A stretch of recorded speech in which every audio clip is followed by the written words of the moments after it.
Oi, oi, oi. Oh.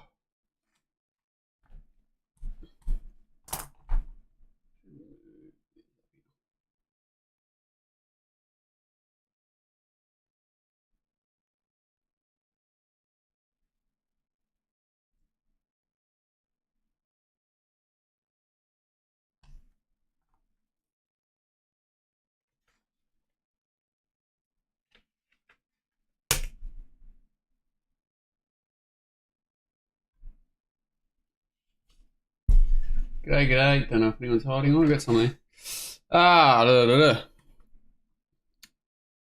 Randwick Guineas Day. Weird day. Some weird results, weirdly run races, things that looked a little bit deceiving visually. So a good race meeting to go through. Hopefully a bit to learn, heading into sort of races like the Slipper, maybe the Doncaster. What are we thinking? Metrop. There's some sort of feeder races for a lot of races here. So worth spending a bit of time on. Melbourne, have a look as well.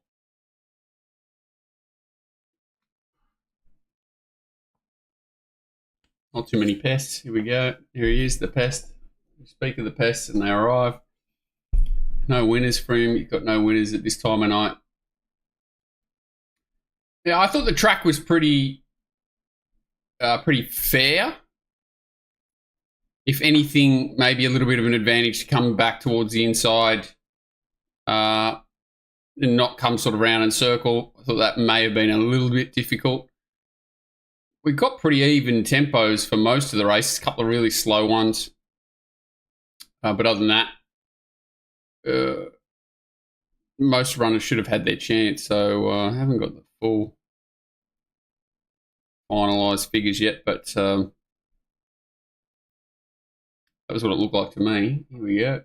Zach Baines. You see Zach Baines right on a Mar Day. I didn't see it. Two people are saying that within 1 minute. Let's have a look at that.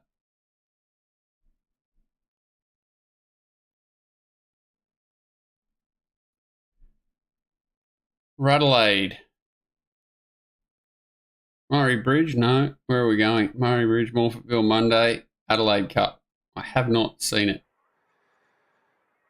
Starter is... I did get a couple of people message me saying, I hope you were on a Marday each way, so... Well, he missed it. Made. 4, maybe 5, so... He's not the best away, but we know that was so acceleration gets brick carving over. So too is Stan caught out. Oh, she's at the straight and now, and it's Lambra Lad. Stan is going to park between the pair. And then a length away to the map. Rapino and 8 on the dot, 3 deep. One last kiss was able to sneak. Got no irons now. They're well now running 5th on the outside. And it's main division as they So where does he lose his irons? So they're in the home. He looks all right there. And it's Oceanic Flash being joined by Alhambra Lad. Alhambra Lad rolls up now to take the lead from Oceanic Flash, and Sanderstan is going to park between the pair as they come down with a circuit to run. Yellow Brick Road's getting a lovely trail now, running 5th on the Grand Piero, and then a length away to the map. Rapino and 8 on the dot, 3 deep. Now he's lost his irons. Was able to sneak through inside of the map there when she left the fence and has pinched around. Did he lose his irons? Did he not look? It looks like he's got him there. Like, oh, maybe not. It's hard to tell, but he's definitely lost him coming the back straight. Oh my God. Have a look at him. Bobbing up and down like a cork. And roaring engine. Sanderstan ready, followed by Grand P cards at the most. Then Paul here, then accelerate. Oh, this is unbelievable. Gets in the face now of Alhambra Lad. Yellow Brick Road, 8 on the dot, Skelm. Here's the map joining in fence. This would be remarkable if he's in the finish. I don't think I've ever seen anything like this in my life. Sanderstan turned in front with Alhambra Lad. The map quickly joins them. Accelerations charge through on the rail. Then are made. The map goes to the lead at the 250. Accelerations hunting her down. Acceleration after the map. Then are made and Skilm. Acceleration drives through underneath the map. Acceleration on the map. A grandstand finish to the Adelaide Cup. Oh, maybe acceleration. I've never seen anything like that in my life. Lad by 3/4. Considering staying race and everything, like, I've never seen anything like that in my life. Yeah, it looked like he lost him at the post the first time. Yeah, I agree. I didn't look like it didn't have it at the start exactly, and saw nuts. Yeah, that's brutal. I kind of a bit sick I wasn't on it each way. It would have been ultimate pain. Yeah, so Randwick pretty fair, I think. But anything that sort of did come wide and circle, being a little bit forgiving of, and if not, jotting them down as keeping an eye on whether it was a little bit worse than what I'm giving it credit for, and being a little bit careful about horses that saved ground. So I'll spend about 1 second on the first race. Pretty even race. This sort of form just goes around in circles.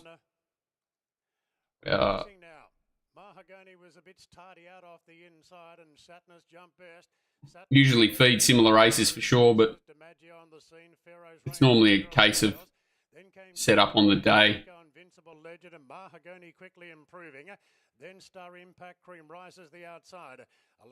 The only horse that Cuban Grand Chico sits 3 wide, no cover up outside and runs okay.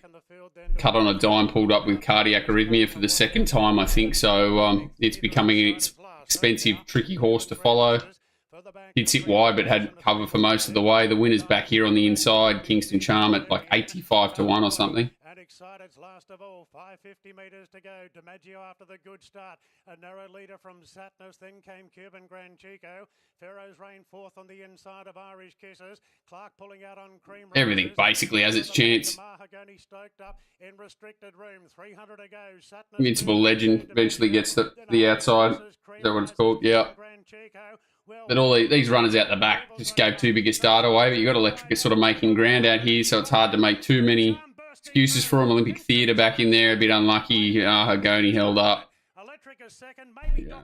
The winners just come through that right part, it looked like, and cut through. So that was probably the first inkling to me that the inside section was a little bit better cutting through there, but it's not a legless horse. You know, big price in reflection. Probably enough time spent on that. There was nothing I didn't think to be learnt, really. Barrier trial. You know, they've all finished within 3 or 4 lengths of each other. They'll probably do the same thing next time. I have not had an early look at Wednesday at all. Anything in particular? Happy to have a look at it after I get through the races.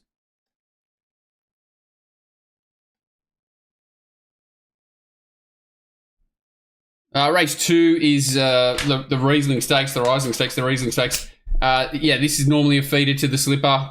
I think this is one of the weakest lead-in fillies races I've seen. Shame horses like Lady of Camelot and the thing that beat it, what's it called? Ironagi or something, that they'll head to the slipper, straight into the slipper from the Blue Diamond. But I don't think any of these horses will be lining up there, or if they are, they won't be scaring the placings, I wouldn't imagine. Erno's Cube's the best run in the race, really slowly run race, but they don't ever really accelerate, so it's sort of an even tempo, slowly run race. Set to go.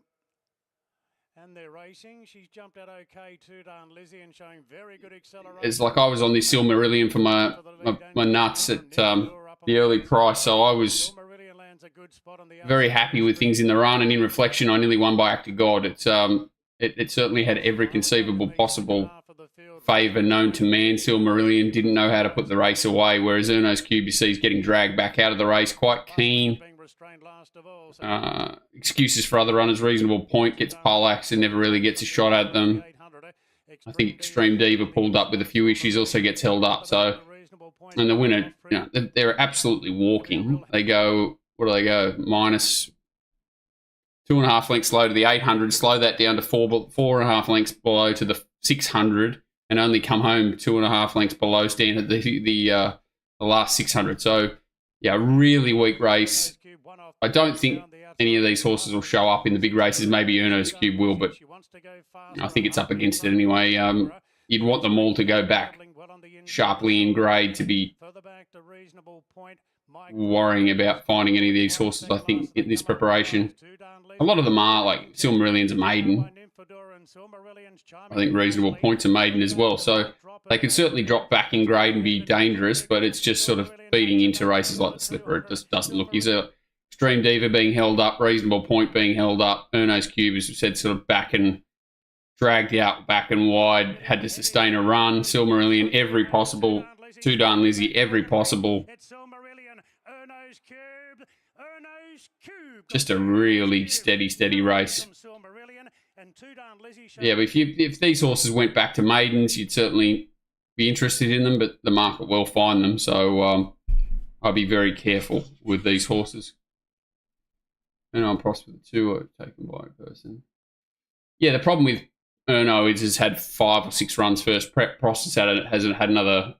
Was it on day? I think it had the Breeders' Plate, came back. Second prep sort of building in. Erno's has been up the whole time, been to Queensland, been back, been around in circles. So it's very unlikely that Erno's will improve, whereas Prost is certainly still on the up. Prost is still dangerous. Yeah, I think Silmarillion will get some headgear or something similar. It's definitely a horse of the future. Not sacking it on this. It's just being careful with it going into races in the next few weeks.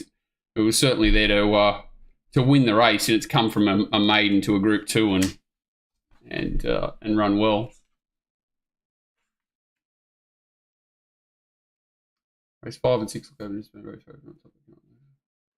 I'll note that down to have a look. Race 5 and 6 Wednesday.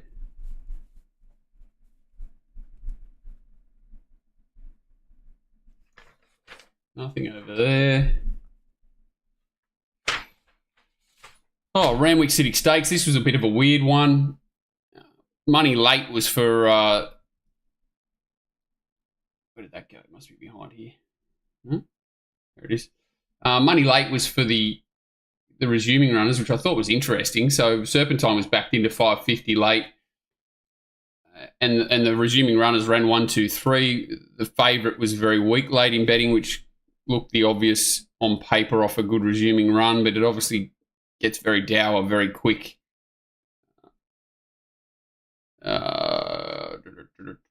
Canberra Legend. It was really disappointing. Bois Jaunt, or whatever it is called, it looked like it was going to win there at one point. Man's Voice loomed up for about 2.3 milliseconds, and then Military Missions like nice and solid late. So all of these horses are probably on target for... Yeah, I agree that she places a strange shade. Cummings doesn't seem to be a big guy.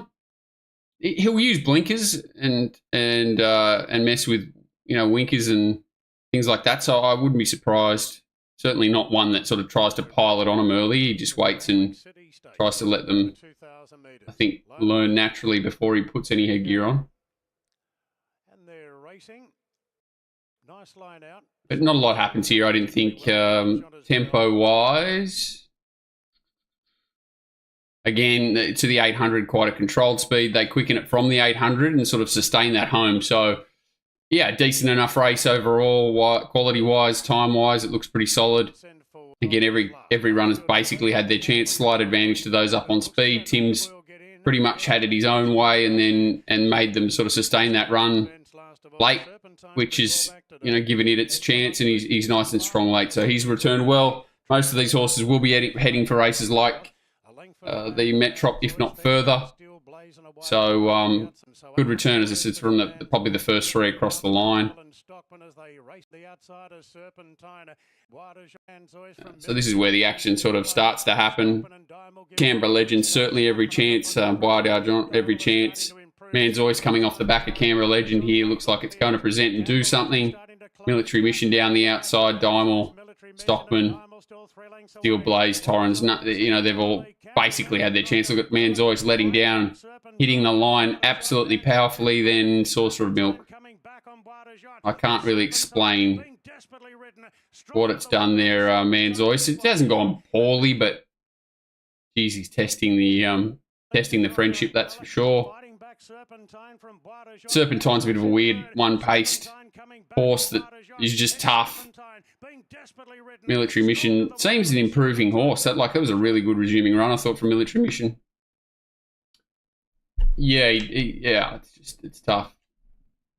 Yeah, I don't know what Stockman is. He's got such a high rating now. It's really hard to place him, I'm sure, and he probably just needs a wet track and a lot of things to go his way. But there's just very similar to sort of a midway. These horses are all similar, and when you sort of combine in that other more felons form and the other horses that came out of that feeder race last time into it next start, obviously the form must be okay. That Almania came out and won the Canberra Cup, but did have everything in its favour there. It was a pretty weak race, but that's the sort of form this is. They all sort of mix in the same circles, these 2,000 metre horses. So, yeah, no real sack on the first three. I don't know what Canberra Legend is. If it needs, 2 mile, I'm not sure, but it hurdles. Manzois is just Manzois. He's not what he looked like he was going to be early, but we didn't learn a lot there. Pretty neutral race overall, I thought. Not a lot to learn.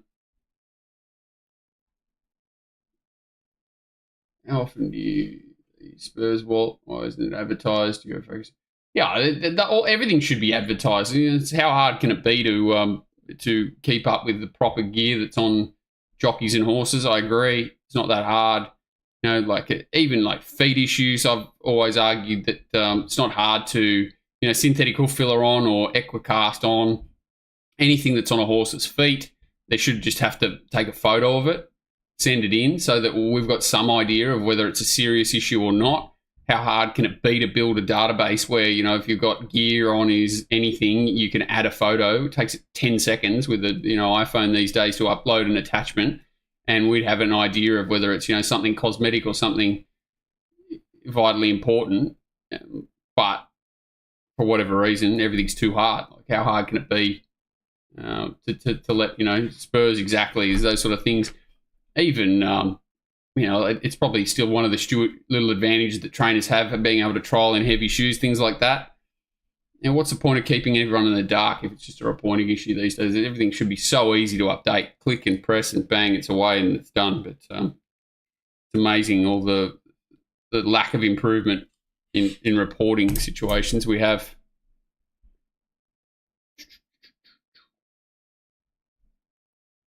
Nothing from the YouTube guys. Race 4 Fireball Stakes. I thought they'd go a little bit quicker than they did here. They go out, pretty solid tempo throughout, come home a little bit slower. So it's probably just slightly above average tempo, but a good solid speed, and overall speed's pretty good. So I gave the winner a fluker's chance. The Lunatic in here found this one, Infancy, but I gave it a better chance just because I thought it would be well set up fitness-wise, and maybe if it was survival of the fittest to get over the top of them, and it's probably gone a little bit better than I thought it could because the race didn't shape up that way. They didn't fall off a cliff late, which is what I thought they'd need to do for this horse to win. So maybe just, back to this distance, ridden off speed is what this horse needed, just not being ridden forward, just spending its petrol a little bit early. So I'll have a look at the race. Cylinder beat him in the Todman. Cylinder winning the Newmarket today. I think Confess Our Dreams pulled up with heat stress, and Facile missed the kick and ended up with a bit of blood in its mouth. They were the only forgive things, I think, from this race in the steward's report. Corniche missed it a bit, obviously, as well. Tommy Berry Special probably could have crossed easily on Confess Our Dreams. I know that's a bit of a parallax error, but then decides to sort of pressure it early and then grab hold and got a little bit keen and obviously pulled up with heat stress as well. So I'll be forgiving of it. It's eligible for much easier races, Confess Our Dreams. I think it's a horse that can improve. Probably want to see it, 3 weeks between runs now and maybe even a clean-out trial to be really confident of it bouncing back. I think Ballroom Bella is a horse that can improve out of this race. It's just drawn horribly twice, and you can see it sort of jump with them quite clearly and was dragged right out. Keenan ends up back there as well, but it was kind of not really by design, just that wide draw, and then sort of got left a bit flat-footed, and both of them hit the line quite well, which they're entitled to off a solid speed. Corniche's as well. But I think it's a horse that can certainly draw better in an easier race and improve significantly. I think both its runs back, Ballroom Bella, it's been completely unsuited by the wide draws, speed draw under it, sort of victim of circumstances, had to go back. To me, it's not a horse that's going to sprint over them from a long way back in the field. It's a horse that needs to settle in the first 4. It's got a little bit of a gear change and it can sort of maintain that that little turn of foot. It's got it's not a sit sprinter from the back sort of horse for mine. So Facile just getting held up a little bit in behind. Infancy, the winner, coming through. This is Confess Our Dreams, who said pulled up with a bit of heat stress. Keenan hits the line quite well late, and then Ballroom Bella Corniche, Red Resistance, the favourite, had its chance. Paraded, really fizzy, like it was getting well above itself and expending a lot of energy pre-race. So he's a horse that's got quirks. He's had breathing operations and a few dramas. Obviously got a huge engine, but very difficult to pile into him in any early betting or anything like that. You've got to see how he parades, and when he puts it all together, he'll probably just win a race easily. But he's just a bit quirky. You've got to keep a close eye on him pre-race. Yeah, I think this will, even though the bunch margins here, just the makeup of the race, I think it'll be a decent feeder race. Probably Exploring's the horse that doesn't have the improvement of most of these. The Red Resistance can certainly improve. Keenan ran well, probably better than I thought it would. Ballroom Bella, as we've already talked about. Corniche was first up. Again, things to suit, so careful there, but did parade with a lot of upside, and Infancy hard fit horse. It shouldn't improve off this, but I'm not calling it a fluke is probably the main thing. If it was a faster run race with no merit in the late sections, I would have been saying this horse is one to probably go after and be aggressively against. But in hindsight and reviewing it, it was just a solid run, just not a lot of upside, whereas all of these horses were first up, and ridden back from a poor draw. A little excuses for Facile as well. So yeah, I think this race will be okay. They've just got to have a little bit of luck to fall in the right race. Is there some relation to someone in the management someone at Lee's who I don't know. Secret Revolution is a bit of a cat though. Missed the start, did a lot wrong. I'd say that Confess Our Dreams is a lot better horse than Secret Revolution, and a lot better horse. Anything you don't know, Slope? I think he knows most of it.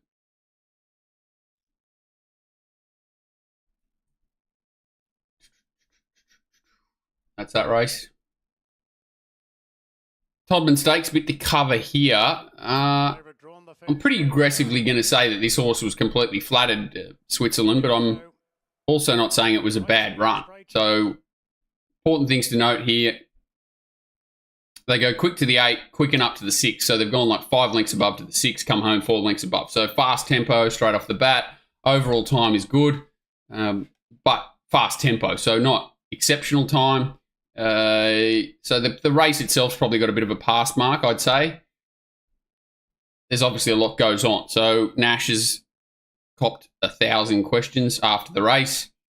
I believe the plan would have been for Straight Charge to lead. Shangri-La Express to sort of take cover, and Espionage to roll forward outside. Obviously, the gate's open, a little bit happened. So, number 1, Straight Charge knuckles quite badly and has to recover. Espionage as well is not cleanly away. But Nash straight away sort of puts the brakes on and drags him out quite aggressively. You see, restrains him back in behind.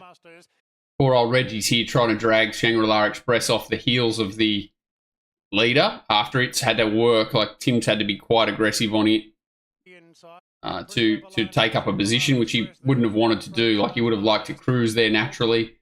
So a few things have gone pear-shaped for the Waterhouse horses at this point. Knuckled and had to work. Nothing's really gone wrong for Shangri-La, not yet. And Espionage has, been dragged in behind and had to take cover. Switzerland's just been able to do its own thing. Switzerland has been able to do its own thing. Switzerland. And is allowed to sort of get back and relax off what is an above average tempo. So there's a lot sort of changed because of Espionage not taking that position outside leader. So because he's dragged back, this sort of left all these horses in the running line looking for positions that aren't there. So it's not only, he's then kicked up the inside. Switzerland probably is forced to go towards the fence at this point, which would have left this roughie with no cover. Sorry, with cover. So if Nash doesn't do what he does here, Switzerland's now pocketed, potentially, because the pressure of the race probably forces J-Mac back towards the fence. This roughie gets cover. And from this position, there would have been no pressure in the race. So you would have had Shangri-La Express going to the fence, potentially Switzerland behind it, rather than Nash jamming up inside here. The roughie, what's it called? All-inclusive, would have got cover and sort of been content with it. And then the pressure would have dropped out of the race here. So as I said, sort of they went quick to the 8, but then they go quicker to the 6. So now this camel comes around and puts even more pressure into the race. And you can see what's happened to Espionage. It's got sort of reverse parked on by Reggie accidentally. He's not to know this horse is going to be coming there, and it's got Polack. So quite a bit's happened. Espionage has missed the kick, gone up the fence, jammed up the fence, inadvertently helped other runners in the race. Polacked himself. Reggie's taken him out. The leader's now getting absolutely gassed by All-Inclusive, who's sort of been caught wide and the jockeys let it slide. All this is all happening while Switzerland's just laughing in the 1-1 or the 1-2 back position now. Bodyguard's out the back. So it's a bit of a weird race, and the only runner that probably arguably gets nearly every chance other than the winner is Shangri-La Express and maybe Bodyguard, who is a bit of a gap between runs. Get a Fix pulls up with an issue, so that sort of let it slide too. So yeah, once we get to the straight, Espionage is fighting for its position to try and get out here. I think it was nearly spent anyway. It had to be so, but it doesn't help it. You can see they're sort of barging through. Nash trying to do his thing, whereas again, James has just had every bit of chance to build his momentum naturally. Shangri-La gets out, and the leaders tried to kick, but out of petrol, and Switzerland gets him late. It looks soft, but there's no merit in this last section. And whilst I'm saying this horse is definitely far from legless, I'm saying its previous run, it came over the top of Shangri-La Express. It was a solid win doing so. Start before that, it sort of third the fence, came out and won a race over 1,000 metres. It was a bit of a nothing race. Here, I think it was far from the best run in the race. I think Straight Charge is potentially, it is the best run in the race. And this horse is this huge query. Get a Fix has not finished the course. This horse has sat outside the leader and worked. So it's a very fishy race going to the slipper, but if you're taking the sort of best run in the race, I'd say it has to be Straight Charge. Espionage is the horse with upside. Switzerland's, again, going to need something like this to happen to unfold to win. I just think it's a bit of a false second favourite. But it's a bit of a bomb-proof horse that can take a sit and whatever, but it's going to need things to go its way. Yeah, I think Lady Camelot's a completely forgotten horse at this stage. Well, based on the track, if he was supposed to find the spot outside the leader, Nash. So obviously, it's if you say that it was that position wasn't up for grabs, maybe he's tried to do the right thing, but I don't know why he was trying to jam the heck out of it to get up the fence and do what he was doing when they were going super quick anyway. There was no reason to be trying to dive up that inside spot. I don't think it was a bit of a head scratching thing. From what I'm told, Tommy Berry's going to ride it in the slipper anyway.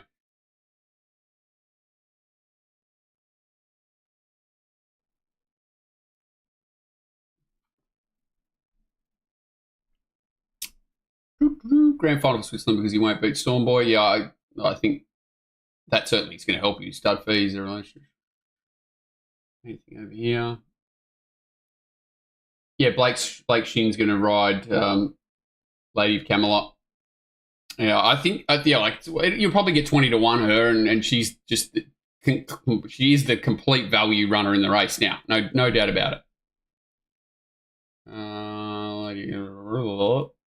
What do you think of her? Yeah, and I think Shin's booked to ride Lady of Camelot, so he'll suit that horse. Settle a pair closer naturally. Hopefully, the barrier draws are going to be huge in this race. Huge. If Switzerland draws awkwardly. I think it's in for a world apart. I don't see how it can win unless a lot goes wrong, like here, for other runners. So this is one of those horses I think needs all favours, but we shall see. Challenge Stakes. This race was it probably run how I thought it would be. I thought they'd go too slow, and I just thought that sort of Nash might be in the position that Passive Aggressive was in, and he sort of got detached, and Passive Aggressive was the one that came over the top of them. It was just a case of the leaders just not taking the race by the scruff of the neck and using it to their advantage. So it was a pretty ugly race, I thought. Nash's ride, obviously very interesting. We'll have a look at it. Af Cabin looks like it's returned in really good order. Tommy saying the inside draws are against Remark, but that's why you have to ride the horse positively from that gate. You can't ride it like it's passively, especially if you know the horse doesn't like gate one and it just was better off getting out in front and flowing. That's a bigger reason to do that. So it was disappointing to hear his comments after the race and then watch his right. So Challenge Stakes.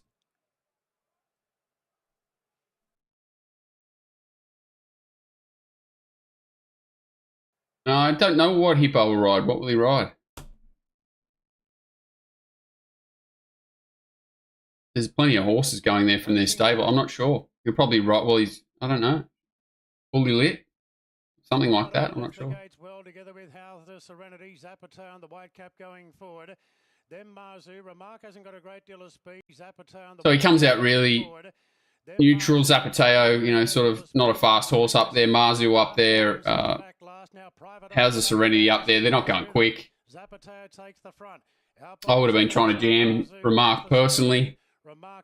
You see how close Af Cabin is, in a 1,000-metre race. You can see how slow they're going. And for whatever reason, like Nash has just fully relaxed this horse out the back. He's not even tried to hold a spot.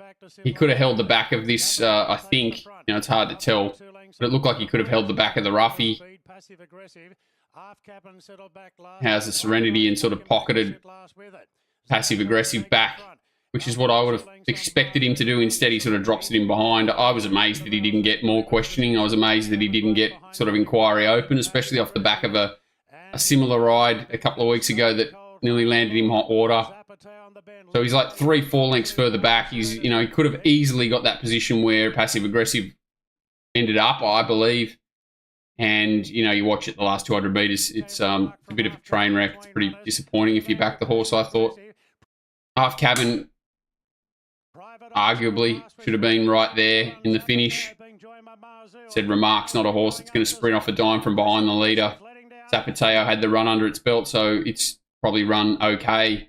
Marzu first up. Pretty much a barrier trial, the whole race. Passive Aggressive, really good effort to win this first up. You can see it's probably lucky to do so, but right horse, right place, right time. When they're these slowly run sprint races, it's just always, 3 wide cover or, just behind the speed with cover's always the nice spot to be stalking, and you get to choose when you push the button and build momentum, and if you can catch the leaders napping, which is what they've done here. The closers can actually be advantaged in a slow run sprint race. It's sort of counterintuitive, but how I've always found it to be. And really good barrier trial for the TJ Smith. I would assume that's probably where Af Cabin will end up, and maybe the winner as well. Yeah, I think you're a bit unlucky. Af Cabin should have probably been in the finish, and Espiona's race was a bit of an ugly sit sprint. Yeah, going to the Galaxy. Yeah, that would probably make sense. Passive Aggressive.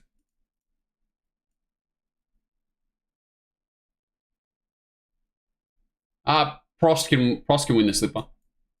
Prost can win the slipper. It needs a little bit of luck, but I back Prost before I back Switzerland, because you're getting $15 Prost, and I think it's a better horse. Still last with 300 metres to run. Zapateo being joined by Sorry, jumping around. I'm just missing questions. Passive Aggressive went up to join Zapateo. Passive Aggressive just in front from Zapateo. Yeah, so they'll feed the Galaxy and the TJ this race, and I think they've all gone okay. Remark's certainly a horse that needs things to go its way. I think Marzu's run as well as it possibly can. Zapateo's probably a length below him. Half Cabin, Passive Aggressive, and Private Eye, the pick of the three, quality-wise.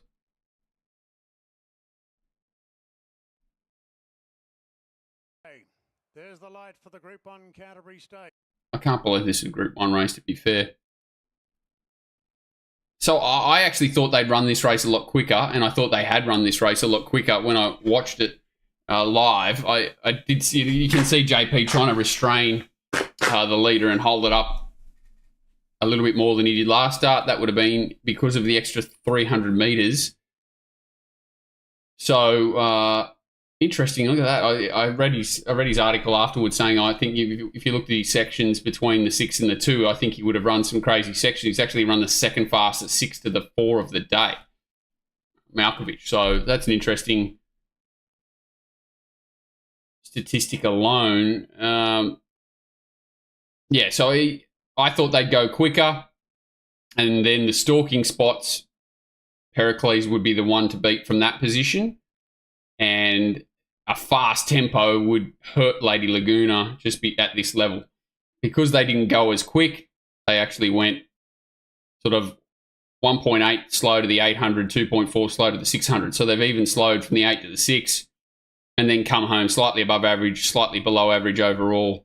The time's not horrible, but the shape of the race was absolutely perfect for Lady Laguna. Hard, fit horse with a little turn of foot that probably runs 1,300 metres just. You know, if it was a fast run testing solid tempo, that would have hurt her chances, I believe. As it worked out, it was just absolutely perfect. Surprised that that Clipperton allowed Lady Laguna to slot in front. I would have probably been trying to hold that position, especially when they're not going that fast. He hasn't done that. He's allowed Schiller in front and taken it back that extra length. You can see that Josh is fighting Malkovich a little bit here, where he sort of let him flow last time. Hippo probably wants to go a bit quicker on Coal Crusher as well, but it's very hard to sort of half-cart a horse like Malkovich. You think if you're doing that, you'd look like an idiot. You think the horse is a free-flowing horse that would be going fast enough, and it's not as if they're going super slow. They're just going just below average tempo. You can see the horses back in the field are already getting keen. Pericles, I thought he sort of made a little mistake not to be more on his bike, and once he saw that sort of Bandersnatch was the horse outside of him, to try and pinch a break on the ones behind him, because you know I would have been trying to think, if I was Marquand, that these aren't the dangers, so I need to be able to get out and around them as soon as I can, and I'm on a horse that's got no turn of foot, so I would have been trying to edge Bandersnatch out as much as I could, sort of trying to get up into this gap, especially when they're not going quick, to try and take advantage of that. I thought he erred in not doing that. He just sort of lets the horse relax a bit too much and ends up in a spot that's very, very awkward.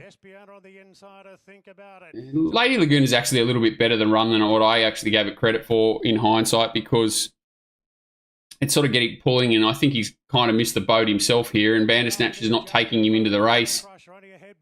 He's probably lucky that Clipperton torches his horse here and takes off and sort of lets it slide and gives him the cart. So he's very lucky. I think he missed the boat to a certain degree, and Clipperton's probably unlucky that he didn't take off himself, Schiller. He's a really steady judge of tempo, in my opinion. That's probably his letdown as a jockey. He's obviously can ride, but he's very lucky that Clipperton takes off and flatters him here, because he was pulling and going quite keen and probably should have let his horse go, and that would have given Clipperton the run, and then, you know, the whole race changes. Clipperton was the one to go, and now Schiller's the one who gets the cart up. I'm sure that McDonald would have been expecting a fast run race where he was sort of railing and then getting out late and exposing his horse. Now he's got to pull his horse off the heels of the ones in front come wide, which probably wouldn't have been his ideal scenario. And Pericles is stuck in the coffin behind 2-1 pace on paces that have probably gone a little bit slow, and now he's in a terrible spot. So, yeah, would Pericles have won? You'll never know. The two closers, you know, think about it's had to sustain a crazy run. As I said, sort of second fastest 800 to the 600, fastest 8 to the 6, second fastest 8 to the 4 of the day, fifth fastest 8 to the 2 of the day. So it's done a lot of work by the time they get to the 200. Think about it for a horse that's first up. And Espiona, sort of jumping 1,000 to 1,300 is going to have to sustain, one of the fastest, last 800s of the day to try and win. You can see her getting a head side on and doing her evil sideways. And basically, I did the old Top Sport top two special. This thing, Espiona into Celestial Legend. It was the first time we've lost one. I was filthy. So it's probably cost us more than anything by not running second. How? I'll never know. But yeah, going forward, the winner's, had a lot of runs, very fit, probably needs to go back in grade. I doubt, it's going to hurt it now. Its rating's going to be through the roof. Probably set weights mares back in grade, back in distance would be ideal. Espiona, probably Melbourne, as the guys have already said in the chat. Think about it. I'm not sure where its next run will be, but certainly a decent enough return. Cold Crush is going well. Pericles going well, super fit, probably doesn't have the improvement the others does, might end up in a Doncaster. I'm hard on myself that I didn't find the winner in the quaddie alone just because of the position it was likely to get. You're playing a horse like Pericles, you're potting a favourite, you're backing a back marker, you don't like the one paced on paces, so stupid to not bracket the two 10 to 12 to 1 chances that were going to get that sit behind. And if Espiona had trouble or they went slower than you anticipated, then you still get the result. So I was dirty on myself for getting the race right, but not getting the result.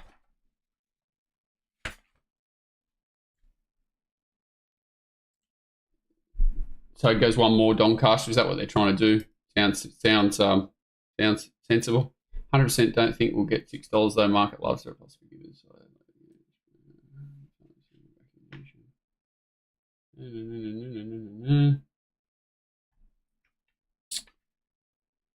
All right, another messy sort of race. I was desperate to unload on this horse. If it was down the middle of the track, I probably would have. I had a million doubles into it and only got a couple of very small ones alive. So not the result I was hoping for, and mainly because I went weak, just thinking it was difficult to run on, and especially down the middle of the track, and it was obviously never a given that Celestial was going to find a positive position in the run. Pretty ugly race as it turned out. Got the result, and I probably made the right decision in hindsight. To be fair, it wasn't a race to be going all in on, and like getting $4 whatever. It was a decent bet, but nothing special. Probably, arguably the right horse won, but there are some unlucky runners in behind. It's just probably this horse had the run in the race that was, probably the most difficult of those up on speed. So it's hard to argue that the right horse didn't win. But given how everything unfolded, a couple of others could have won or taken advantage of the circumstances. Tempo-wise, fast speed. So above average to the 8, 3 lengths above, 5 lengths above to the 6.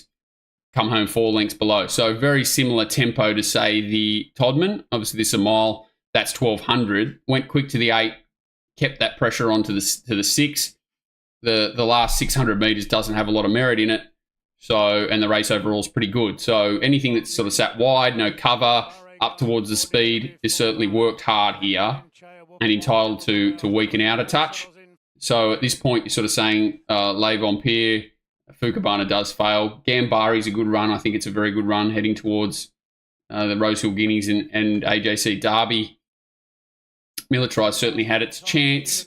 Ducasse is interesting, sort of rolls forward and runs really well, I thought. Not sure what it is or where it ends up. It's one of those horses that the harder the run it gets, the better it seems to run. CO Wolf was really solid. Big Tom was okay. Cosmic Lad was okay. Cafe Millennium ran out of its skin. You can see sort of Karen here, stuck 3 wide. Looks like it's going to slot in here, and I think it's got cover at this point. Looks like it's on the back of Ducasse. And looks like it's going to slot in outside of Militarize and get cover.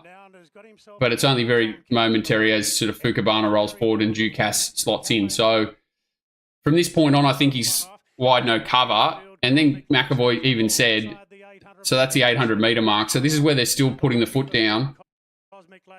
He decides at this point that he's going to get up outside of Militarise, who just gets reverse parked on a bit there.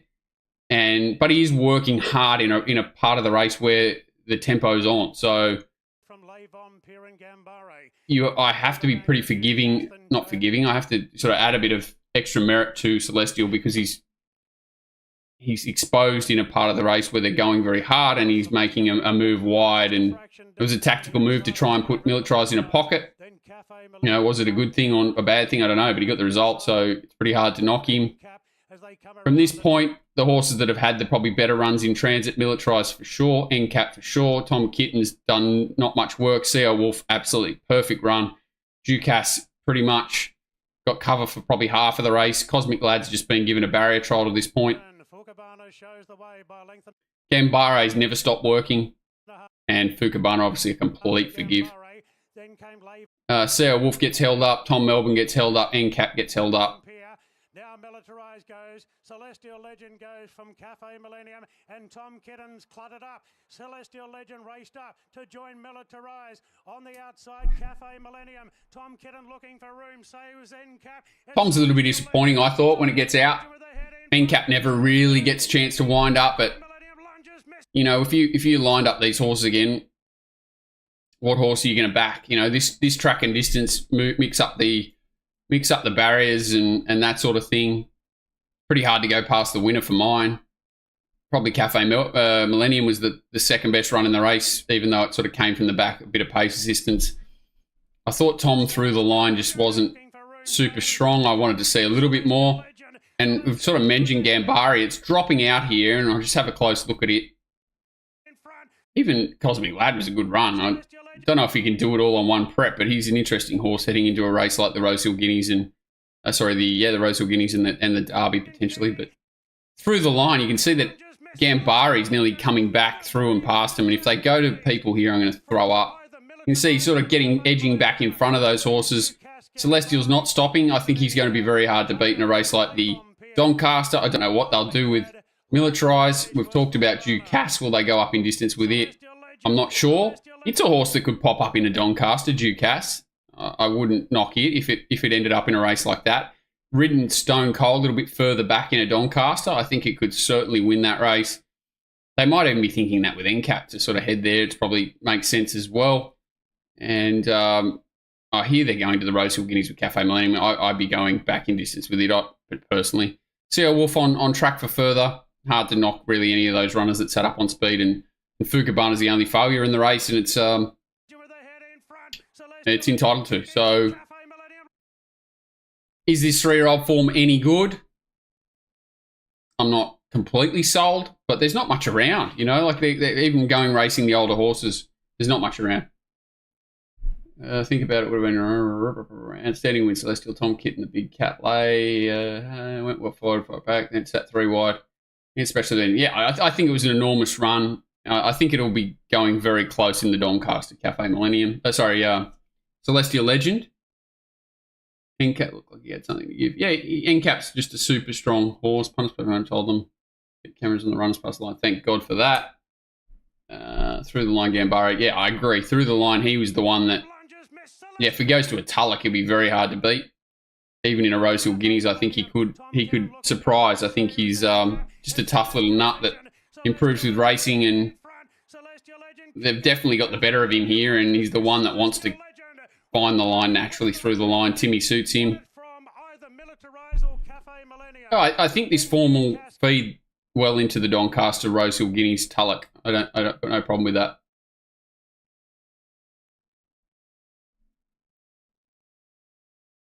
This is one of the weird races. So a race where it looked like there was some decent speed on paper, never eventuated. They absolutely walked. They never quickened. They don't come home super quick, so that plays into the hands of the winner. It's obviously still ripped home, but you've got horses sort of back in the field here. Fastest last 800 and 600 of the day, Blackcomb. Second fastest, the winner. Fastest last 400 of the day, the winner. Second fastest last 200 of the day, again, was Ita, was it? Or Blackcomb? I think it was Ita. Fastest 600 of the 200 of the day, Prince of Pessa, is it? Or something. It's just There's so many fast sections back in the field here. It's just an ugly, slowly run, horrible race that's basically a barrier trial for a lot of these runners. So it's going to be very interesting trying to line them up.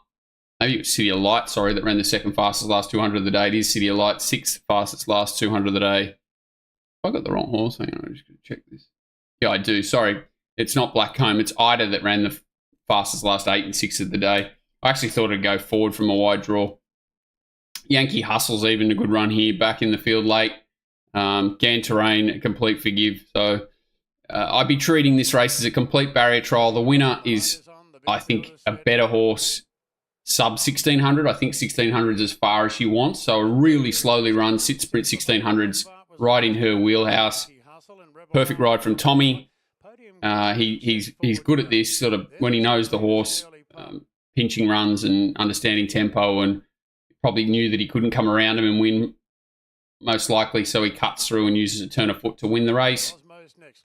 Even How Good Are You was a good run here. I expected it to sort of lead. For whatever reason, it got caught a little bit on its heels at the start. No real point watching most of this. Watch the last bit a couple of times. So Lekvart's cutting through. Ida, we've talked about. Yankee Hustle's back here with the earmuffs. I thought City of Lights was really good. Principessa Gantaran getting to the outside. Miss Hellfire sort of getting held up in there. It probably would have sprinted and run a little bit better if it had clear air at this point, but does get it late. Thalassophile is a bit more one-paced, but still thought it was a little bit disappointing. It probably had the best run in the race, to be honest. How Good Are You's getting through here late. Premise up the inside was a sneaky little one as well. Is that who it is? Yep. And yeah, this is City of Lights hitting the line late. So probably the horses I thought were most interesting because they're on the up. Yankee Hustle was way back in distance here and did a good job. How Good Are You's probably a horse that can roll forward, control the race and run well next time out. Premise is an interesting horse. City of Lights, which we sort of talked about, first up really good, second up really good. It's a horse that's actually improved this prep and really going extra well. Definitely a pass mark for Gantaran down the outside. Surging down the middle. Good win. Lekvart won the aspiration. See, I think How Good Are You, if it finds the right race where it can lead and control around this distance mark next time, will be running very well. City of Lights, this distance or a little bit further, very well next time out.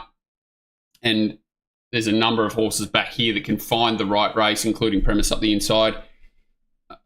I'd like Lekvart to sort of stay around that 1600 metre mark. It'll probably go to a Coolmore or something, maybe. And probably be dangerous there.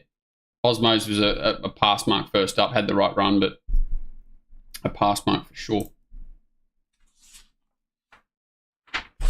Quick worry about the race in general. Very, very slow time. But, pardon me, off very slow sections, you couldn't expect much more from those out the back, and most of the good runs of the horse out the back.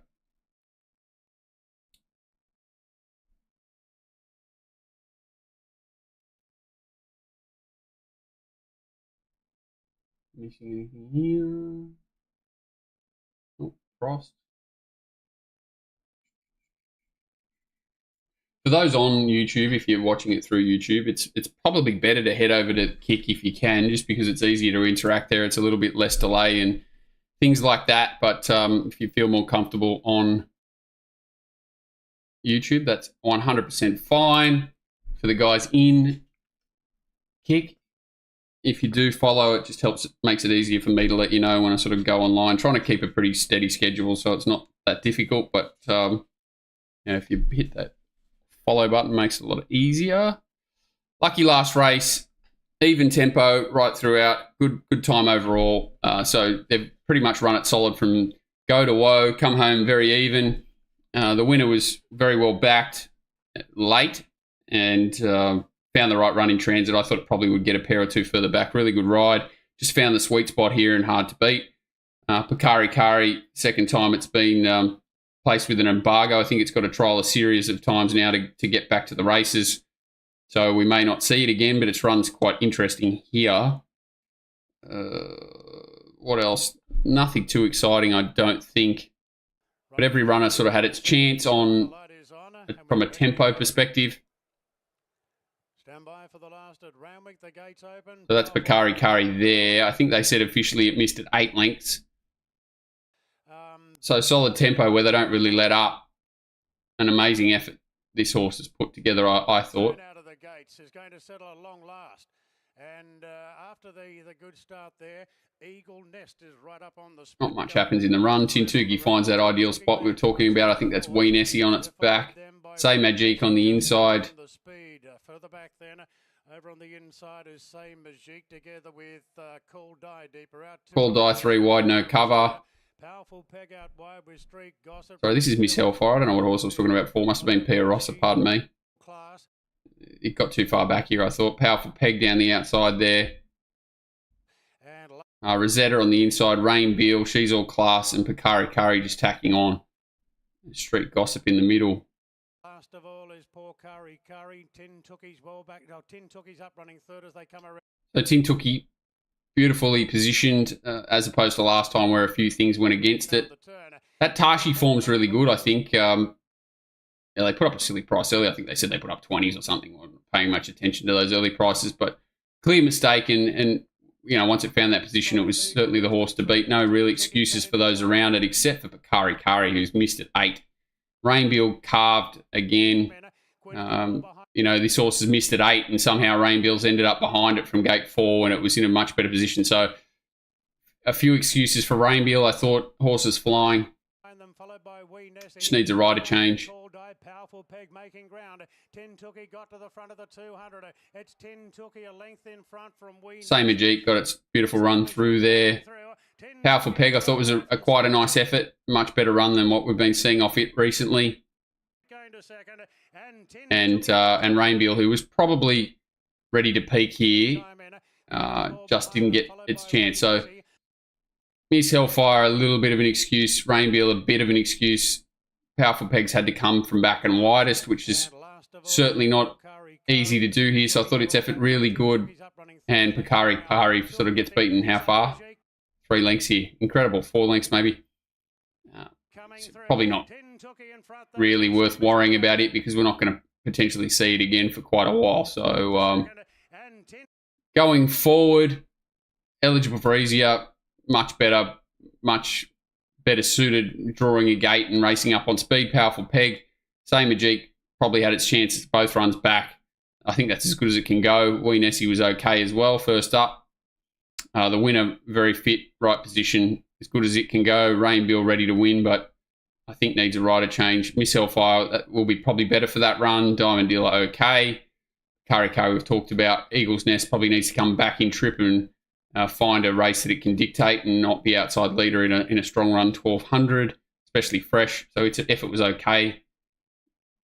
Call died, sat wide, no cover first up, pretty bad. So, yeah, I think overall that race is not bad for similar races like this, which we'll get a couple of over the next few weeks. So this form will feed into similar races and be okay, but I could see a couple turning the tables if, you know, barrier draws, different track, those sorts of situations. And yeah, that's Rose Hill.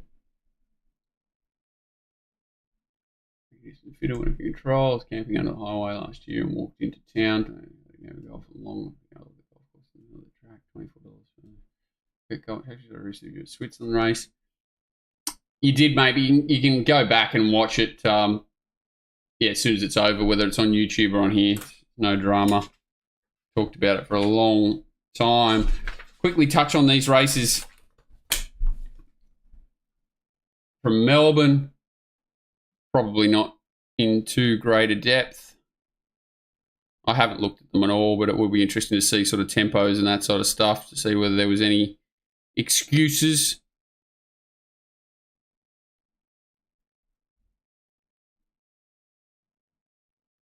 Just looking at them, Cylinder's gone like a rocket. They've gone quick all the way there, run ridiculously fast time. Fast times the last 3 races. So Von Hawks put up a huge performance. Autumn Angels put up a really strong performance. Cylinders put up a strong performance Eternal Flame had its chance. Traffic Warden's probably the one that to be interested in here. It's gone out really slow, come home slow for very slow time overall. So it's probably the one to be wary of, and that size produce form might be a bit flaky, which makes sense because Ruta Royal's been pretty average in Sydney, and or just average, just coming out of the races that look a bit smelly, and the Susto is coming out of maidens, I think so, even though it got beat by what looked a pretty smart horse last start. It makes sense that this form's very smelly. Sire's Produce Stakes. Ready and racing at the 1400. Vianara the back early. Stormboy could lead. Stormboy could lead for sure. Could do anything.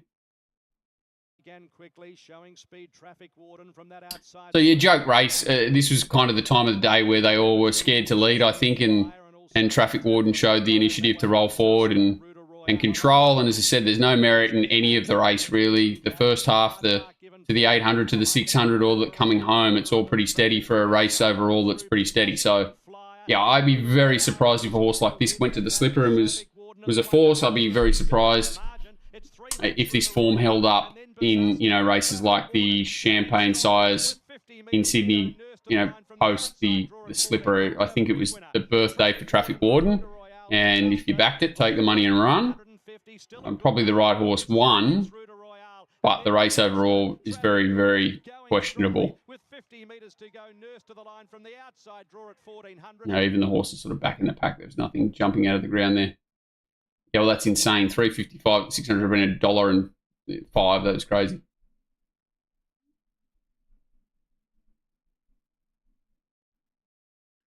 If anyone can ever tell me what Ben Smith's doing in most races and the way he places his horses up and back in trip, interstate, city horses in maidens, maidens in benchmark races, he does a lot of weird stuff. I think he's just never got over the drama, and he's trying to prove himself and do things that he thinks other people can't do or something like that. I just think he just needs to settle down and put his horses through their grades, and I think he'd train a lot more winners. Probably just put better jockeys on them and staying there in the stalls with It's Our Time. It's not jumped well at all. It's missed the start about 7 or 8 lengths. Ruthless Dame. So a huge improvement, I thought, from Cylinder here. I can't really explain it, whether it found the fast lane or what, but it just sort of improved significantly. As you sort of said, Magic Time's probably a little bit close to the speed, considering they're setting a really fast time, and it's not really a horse that wants to be up bullocking on a fast tempo over 1,200 metres, I don't think so. Maybe she was just a bit fresh and raced a bit close. I'd be forgiving of her effort.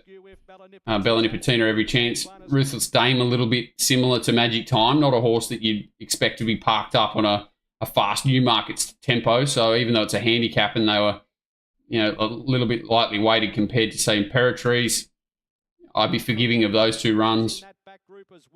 Master Fay is going to blend into the side over on the inner. Then came up the outside. It's Magic Time from the astrologist Cylinder Benedetto. He didn't get hung out to dry, mate. He was completely and utterly guilty. Along gap, It's Our Time. Heading towards the course proper in the Newmarket. 600 metres to go. Ruthless Dame almost joined by Imperatrice now. The Cylinder here is just trucking into the race, and it's just weird. You just sort of expect it to flatten out, and he's never really hit the line like this in his life, as far as I'm aware. So, just a different Cylinder here. Strange when the Godolphin horse in Sydney seem to be sort of a length shy of what they're capable of, and this horse has gone through the roof, but it has. Imperatrice just gallant as always. I know it pulled up with cardiac or EIPH or whatever they call it. I don't know, but I think, a horse that's just run been up on speed with a big weight and a fast run Newmarket and run its ass off. What is, of course, it's going to pull up with a high EIPH level or whatever they want to call it. So it's as I said, Magic Time, super honest and gallant. Bella Nipotina, honest as always. Agree. Astrologist has done a great job. It's just with Astrologist doing that, does that mean this outside section was a little bit of a fast lane? I'm not sure. That Benedetta poking its neck through the middle. She's, one that was better for the run last time, probably suited by a solid tempo here. But still, as you said, the fast speed and everything. I think these first 5 across the line have all done really good jobs. And I'd be forgiving of Ruthless Dame just because I don't think it was suited bullocking up on a fast tempo first up, 1200. I don't know what to do with Cylinder there. It's like you'd say it's a contender in the TJ off that, but I just want to see. I want him to see do it again. I want to see him do it again in Sydney probably.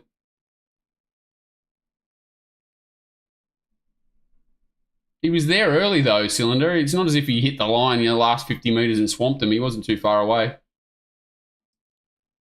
Yeah, I think Bonus Notches is tricky. Maybe he needs it wet. Needs a few things to go his way. The trainer's not in as good a form as he was. I'm not sure what to do with Bonus Notches or most of Matty Smith's horses at the moment. This was really weird betting-wise, just a weird one. I had $100 or $150 or something in play because there wasn't much money there. But this horse was like $4.50, pretty solid. Lands, I thought, as good a position as you could possibly hope for it to land here, sort of somewhere towards the tail of its stablemate, Molly Knickers, and ended up like $7, $7.50 in the run. It was really weird. Huge run from what's it called here? Is it Basilina or Basilina, second horse? Its 2 runs back have been incredible. I'm sure it's heading towards maybe a Viner in Sydney. Very interesting horse. Looks like it's just absolutely flying. Love the way it travels. Love everything about it. I thought it was the winner here, to be honest, and it probably just flattened and peaked a little bit late. Grinzinger Bell's the one that everything went pear-shaped for early. Just couldn't get near the speed. What do we say about the tempo here? Pretty, just slightly above average tempo, so sort of 2.6 above to the 600. What have I done there? Killed everything here. Hang on. Make everything come back.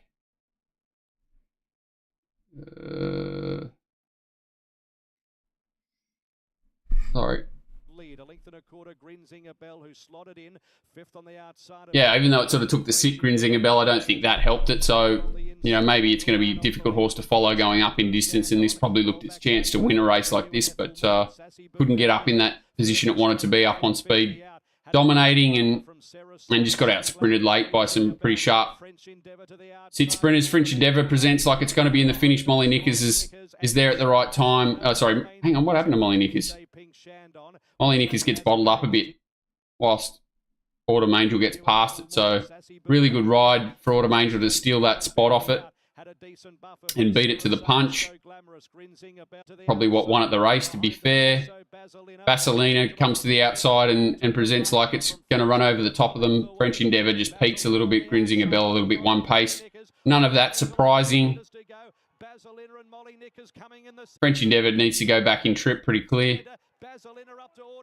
But Autumn Angel was there to lose and stuck its head out and strong through the line. So it's hard to argue that the right horse didn't win. It was probably given the best ride in the race and faced the better task of the 3 place getters. But across the line, here they nearly get to it. They get to its neck and you watch through the line. It's probably finding and holding them. So whether Basilina's like peaked that last 50 or whether Autumn Angel's just a horse that's got a little bit more quality. There you go. The old old mate picking his nose rather than watching the horses through the line. Isn't it just absolutely ridiculous? Like, are you serious? Who cares about these wombats? So we didn't get to see him through the line, but yeah, good win, quality horse. All 3 place getters, quality fillies. The rest probably need to find easier targets or go back in distance. Fawn Hawk probably won't watch it in the last. There's nothing too exciting there. Any other races to look at? Someone did say Ipswich race 6 they want me to look at, which is pretty funny, but I think I know what went on here. So Ipswich race 6 a maiden. They go 9.8 above, 7.6 below home. I think this is the return of Noel Callow to the region. I can't get the replay. What's going on there? Well, they barred the replay. Now I've got to find it.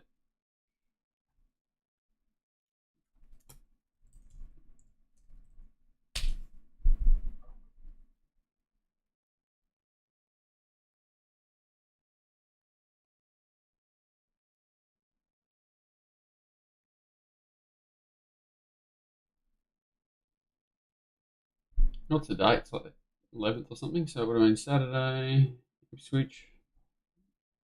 26. They did the 1100 metres start. All clear given from behind. Started with the button. Red light on. Racing. Jumping in a good line. 4 Bears out wide was one of the first to go. I'm a Marvel now gathering speed. Third away, Ready to Boom, and then Gold Fever in fourth. Landing fifth to the rail was Little Charmer. Noel Callo's returned to racing in Queensland. I'm not sure how long he's been out for or whatever, but mid-race. Callow gave me his head favourite the bit, including Little Charmer. Then came Denim Desert, followed by Summer Ready and MasterCard whipped them in. Jim, I haven't got them as but will provide only the Quinella result. I'm a Marvel all the way. Margin, Ready to Boom being called heavily backed. But Marvel all the yeah, way. I don't know. Not many chases. Tempo's crazy, suited the run-ons, and they've just given it too big a start. Times overall's okay, so it's a decent effort from the winner. Run a lot faster time than the other maiden on the day, off a faster tempo. Not much of a thing there. Zach's painted out, mate. Yeah, we watched it at the start, mate. It's pretty crazy. Yeah, pretty crazy effort all around. There's no doubt. Right, I'll bring up. I don't know what races are on this week. I've honestly been flat out all day, so we'll see if there's anything.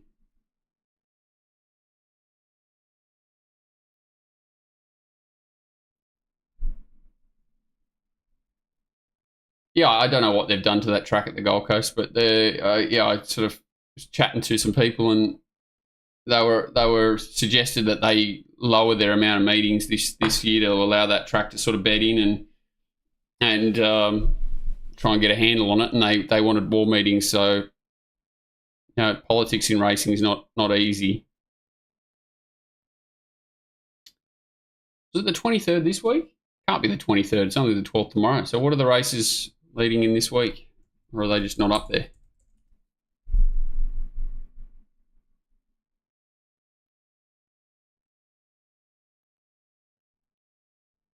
Or he's got none of the races up. That's what happened. Maybe because Tristan's away with some family things that maybe they haven't put him up. All right, Coolmore Classic.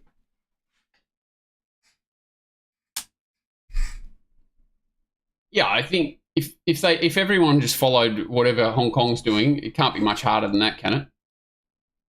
It really can't. Quite the rap sheet. Yeah, yeah.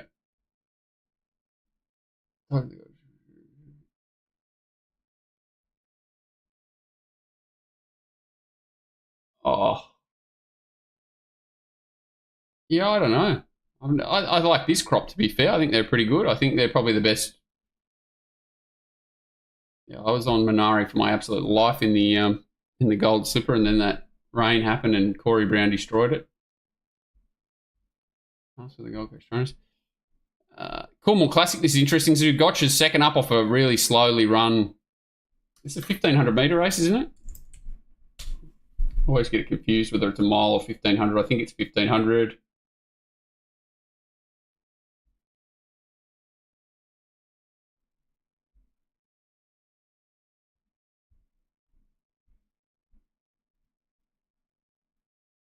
Yeah, 1,500 at Rose Hill. So we're looking at getting rain. Bit on the fly here. So Rose Hill for the week, not a lot of rain on the radar, basically nothing. So we shouldn't get a wet track. Touch wood. Certainly wouldn't be interested in Zougotcha at that price. Can win, but not interested in it at all. Lady Laguna wouldn't take 60 to 1, let alone $6. That looks insane. Samana's a very tough horse. Not a horse I want to take $6 about. $9. Tropical Squall looks very short. Revolutionary Miss $11 looks short. This horse can improve, but second up 1,500 is not probably absolutely ideal. Vienna Princess. Tissue's interesting, but what sort of weight does it get? Not even nommed. Not even in the noms of Tissue. That's good. I've never heard of Jenny Lala. Who's Jenny Lala? Who's Jenny Lala?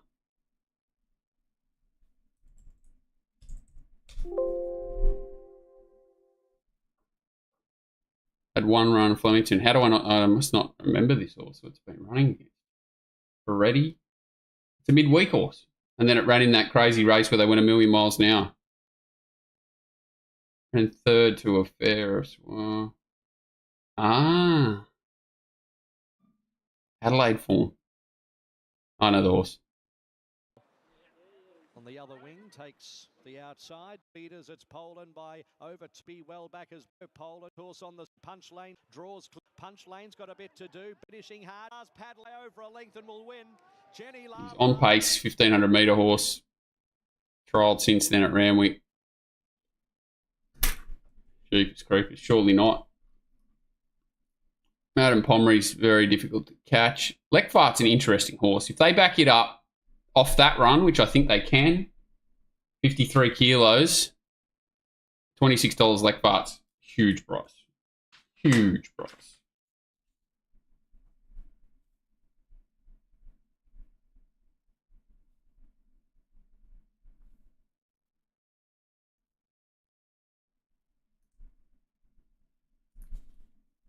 That's crazy. Roll on high, $26 is insane if it's running.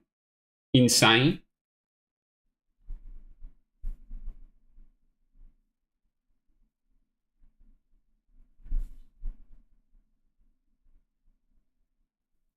They both, anyone know if they're running? He will do the, well, it never runs top weight. Handicap thing.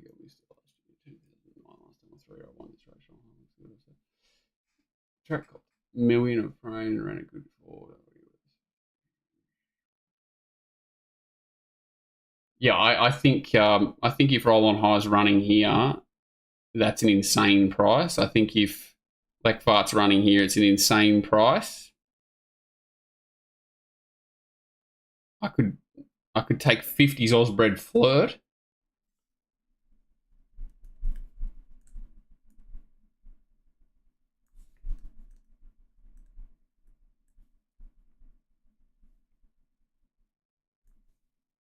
And yeah, it was Barbie's. What else have we got here? Barbie's Fox was a pretty good run there the other day.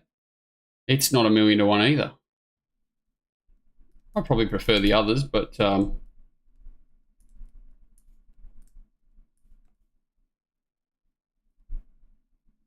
yeah, I think if we can sort of get a handle on whether Leckfart's running here or Roll on High, I haven't looked at social media or anything or heard any interviews, but if either of those horses are running or if it even comes up similar prices when fields are released, they both look crazy prices because it looks like they're going to go quick here. You've got quite a bit of speed from Tropical Squall, horse like Jenny Lala that are, I think they'll go certainly above average speed.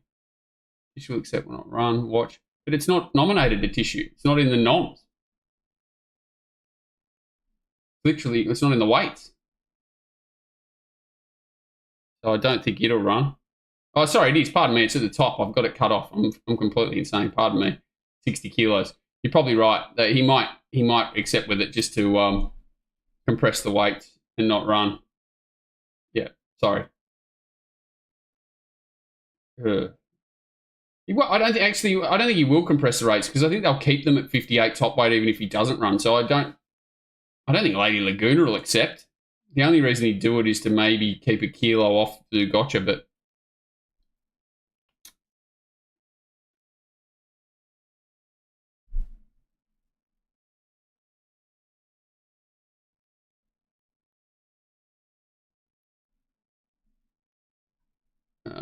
yeah, that's an interesting race because I think Zugotcha's too short. Lady Laguna's ridiculous. Samana's ridiculous.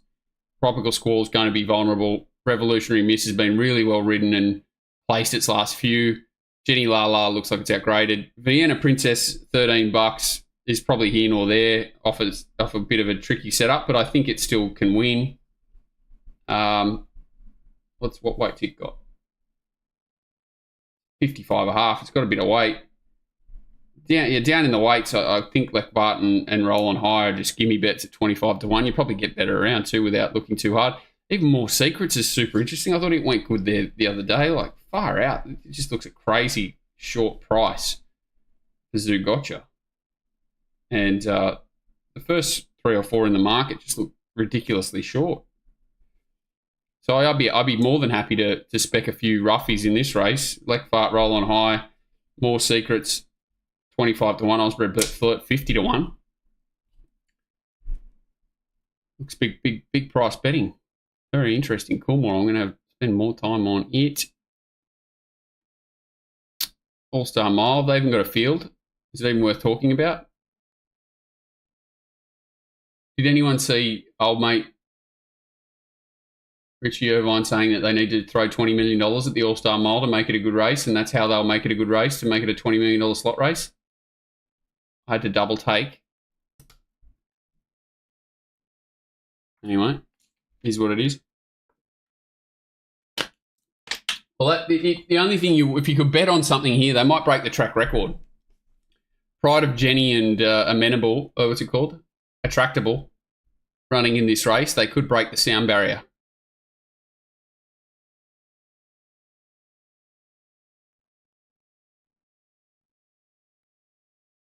Yeah, $20 million race. Like, he's supposed to be the punter's pal. He's supposed to be the Robin Hood, and he's talking about pumping more prize money. It's just, I find it hard to understand what side of the fence that fella sits on a lot of the time, but each to their own.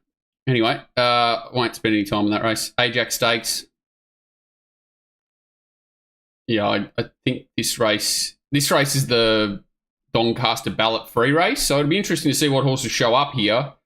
Another Will, obviously airborne, but this is the acid test. Tavi Time, obviously airborne, but he's in the country championships or the provincial championships. What are they going to do with him? Will he show up here? More Victorious, absolutely airborne, but they've freshened him up. New Energy was a really nice run the other day. I'd be waiting and seeing here. I don't think there's any real angle. Territrix Best, absolutely airborne. It's going to be a good race, the Ajax. It's normally a pretty crappy race. Magic Knight. Can't see anything worth attacking there. All the obvious looks up the top end of the market. Nothing that looks too overpriced. Probably Fly's the horse of main interest, but coming out of a dicey race. I'll have a look at it in a sec. Lady of Camelot's trial. I haven't looked at it.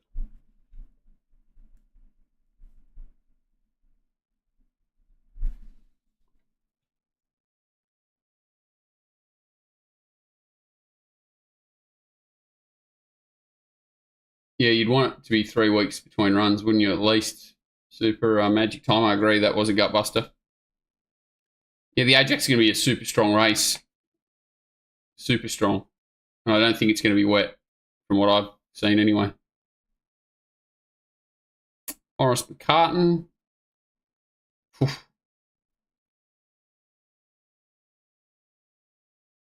horse, Airman. But he's one that needs to draw a gate. There's nothing sort of down in the betting that looks crazy there. I can't see any real gaps. So it's in the far lap as well. Roll on High, Macarena.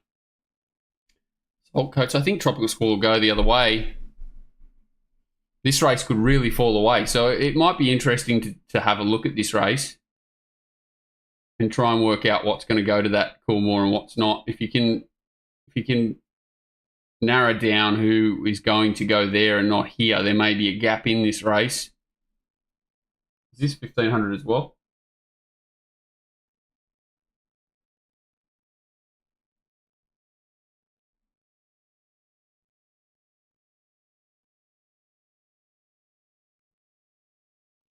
Yeah, so it's 1500 as well. I think Arctic Glamour's going, well, I'm not sure about Macarena 1500. And if Roll on High is going the other way, then there's a gap opens up here. Tropical Squall, I think, will go the other way. I don't think Mare of Mount Buller is that good. Salt Coats is interesting. Tutor Levita had that nice run up the fence the other day. Zardozi had that clean out run. It's a tricky race, second up 1500, like for a few of these runners. Arctic draws a gate, it can improve out of sight. It's probably the horse that think is going well enough to be dangerous at a price here. I'd probably say Arctic Glamour $15 is the touch of overs there, and it looks like it's definitely going to go that way. But you just want to investigate a little bit where Roll on High is going, because it'll probably go very close to winning this race if they choose to go this way. Found one in it from another Wheels race, Aristonis. Yeah, I agree. Aristonis is probably ready to go. I think Mochi. Yeah, and that was not a real vintage slipper that Kimochi won. Sky High Stakes, gee, Just Fine was absolutely barbecued the other day. You'd think he'd be vulnerable. Lindeman's going okay, but that's very short. Zinzella coming up in grade. Doesn't look a very exciting race, that one, does it? Pago, here we go. So, here we go. Gatsby's $2.30. That's ridiculous. Well short. Duvana, interesting. Will it run there? Coleman, interesting. A Node, interesting. A Core, interesting. Very short. Gatsby's 350 into 230. I know McDonald's obviously got a huge opinion of this horse, and that Silmarillion came out of that race and was bobbed. But, you know, as we've sort of talked about, it was a pretty weak race. I don't know what to do with Coleman. I don't know whether a Node's sort of had enough. I'd probably wait and see with this race too. Duvana's very interesting. I think, you know, it's coming out of that Storm Boy form. It's got to be the right form. Jeepers creepers. I just don't know if it's going there. Easing in betting is probably not a great sign. What was that trial? It was the trial today. I don't know if it'll be in here yet. What was it? The horse called? Lady of Camelot. I don't know if it'll be in here yet. Not.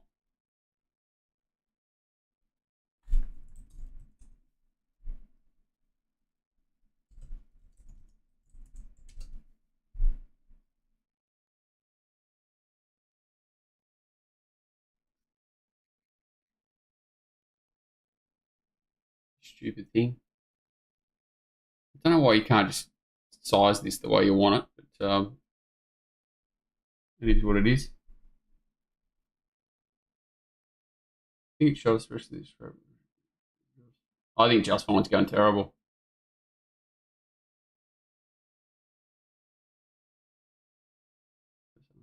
Yeah, I think he's going terrible. He looked terrible the other day. Maybe he has come good. I'm not sure, but he looked terrible.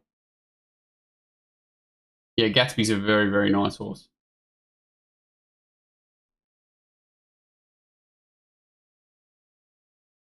It's one of those micro share horses, isn't it? Lady of Camelot rushes up. All right, interesting. I like watching this. We're set and ready. Start hits the button. They're off now. Air Miles a little slow to leave. So was Cafe Dior. Marley began quickly. So did Chiba.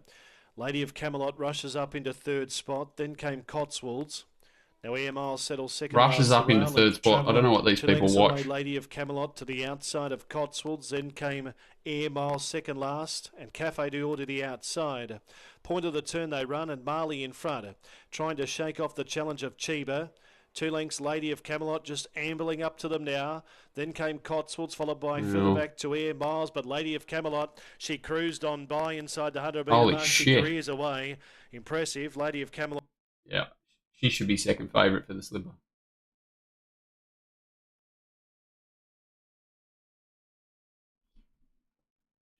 Yeah, they don't trial much better than that. They don't trial much better than that. What's the time?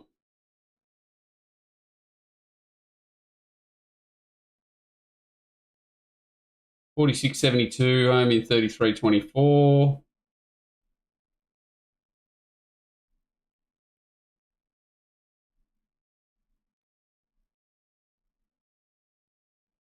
Yeah, race fit horses are entitled to trial well, but yeah, that's about as good as they move, right?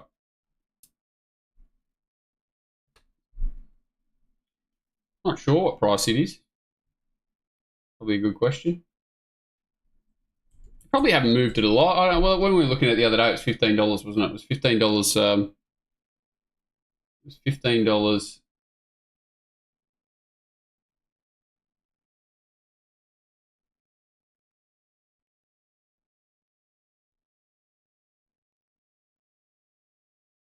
Yeah, $13. I think you 15 still around. Yeah, Shin's booked. I think at the moment, without any change, I'm not sure who rides what here, but the top two, Timmy will ride it, Tommy Berry most likely, Blake Shin, and then I'd say Reggie and Hippo will be on Shangri-La and Fully Lit. Or maybe Hippo rides Prost. Maybe Hippo rides Prost. I'd be riding Prost if I was Hippo over those two. Yeah, I think it should be second favourite. If not, right in here with, I'd have Storm Boy favourite probably around 450, something like that. And then Straight Charge, Espionage, Lady of Camelot, Switzerland, not much between them. You know, right around the $7 or $8 mark, maybe even a little bit less. I think there's 4 or 5 really good chances. I think Prost is a silly price. I think Prost should be, you know, closer to this $13 mark. And I couldn't back anything else. Hey, Sugi is talented, but I couldn't back anything else. Don't tell me that. They can't put Schiller on Celestial in the Doncaster. Why would McAvoy not ride it? He can ride 50 kilos. Don't tell me that. That's depressing. He's just destroyed every one of those legend horses he sat on. 49. Can't McAvoy ride it? That's depressing. What is the Doncaster market? $6 now. It's an interesting horse. So Barn Buramai, it's an interesting horse. It's probably going to end up one of the better Doncaster we've seen for a while, which is great.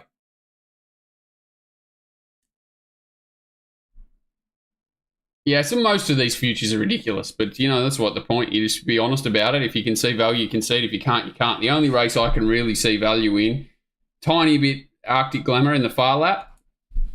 And other than that, the Coolmore, Lekvart, Roll on High, definitely. Huge overs, I thought. More Secrets, $26 looks a big price as well. Osbred Flirt, 51 just as a spec. And Vienna Princess, probably $13, but I think that you'll probably get something like that anyway about her. But yeah, Lekvart, Roll on High, and More Secrets, $26. Take your pick. The 3 is probably where I could see it. What was those races? Race 5 and 6 on Wednesday. I'll have a 1 second look. Interesting race. Introducing with the blinkers on, Hippo on. Lavish Empire, wide draw, 1500. Jesus. Cigar Flick first up, James McDonald. Inside draw, Camp behind him. What's the betting?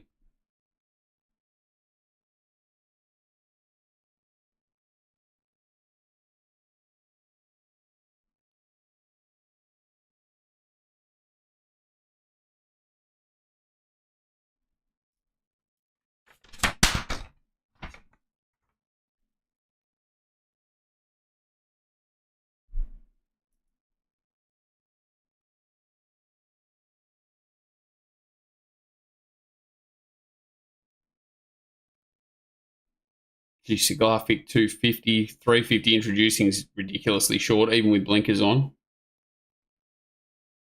Oh, Tycoon's an interesting horse draw on the inside, but that's probably not ideal. Token Mark and kick up. Jeez. Lavish Empire will be hard to beat there, especially if Cigar Flick sort of gets held up. Hard stable to chime into, but it looks probably the horse I'd find there.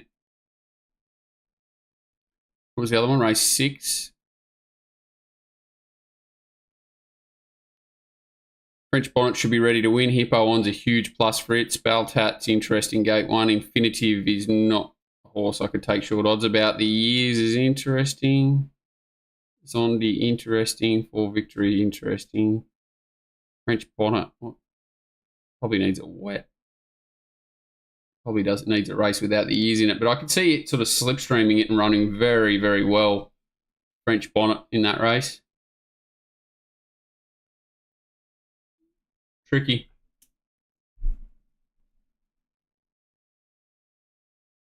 Rago waste one.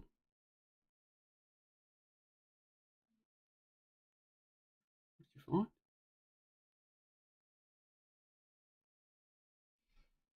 All right, guys, that's about it.